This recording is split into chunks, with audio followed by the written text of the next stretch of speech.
সম্মানিত বক্তা এবং সেই ভাইকে নিয়ে এবং আমি অদম বক্তা হাবিবুল্লাহ সাহেব তানার সঙ্গে এসেছি। আজকে আমার দ্বিতীয় বক্তা হিসেবে আমিও ছিলাম।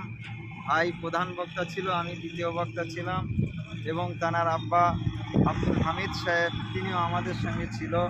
আমরা উত্তরবঙ্গ থেকে ফেরার পথে একটু সময় পেলাম, আমরা এসেছি খুব আবেগ নিয়ে যে আমরা 1992 6ই ডিসেম্বর অযোধ্যায় যে বাবরি মসজিদ ভাঙা হয়েছিল, আজকে সেই বাবরি মসজিদ নূতন করে মুর্শিদাবাদ জেলায় বেলডাঙ্গা থেকে 5 কিলোমিটার দূরে আবার নূতন করে করতে শুরু কাজ চলছে।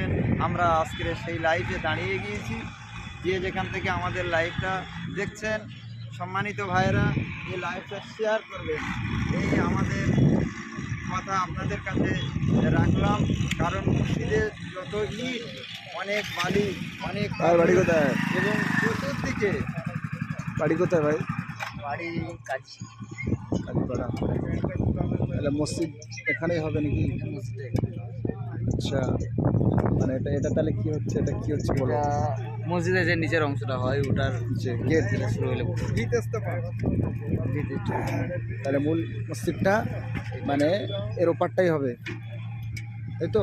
এর ওপারটাই মূল মসজিদটা হবে। হ্যাঁ, এর উপরে একটা নিচে হবে, তারপর এর নিচে একটা তলা হবে।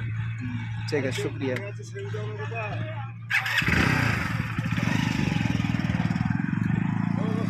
ভিত স্থাপনের কাজ চলছে, আমরা দেখে খুব খুশি হলাম।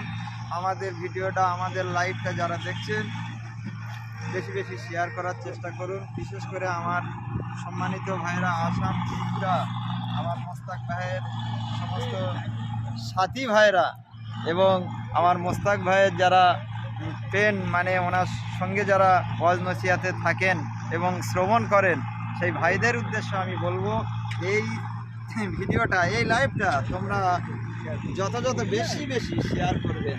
কারণ আমার ভাই এখন ইন্টারন্যাশনাল বক্তা, ভারতবর্ষের কোনো রাজ্য তার বাকি নেই তিনি এই ওয়াজ নসিহাতের মজলিসে যায় না, এইরকম কোনো জায়গা নেই।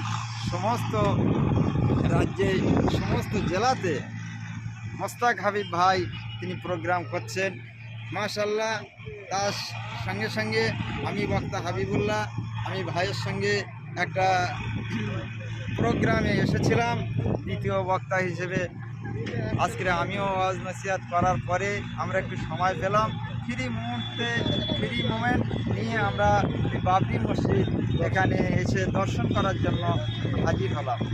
ভাইয়েরা, সম্মানিত ভাইয়েরা, আমার মোস্তাক হাবিব ভাইয়ের লাইভ এবং ভিডিওটা যথাযথভাবে তোমরা বেশি বেশি করে শেয়ার করে অন্যকে দেখার সুযোগ করে দেন।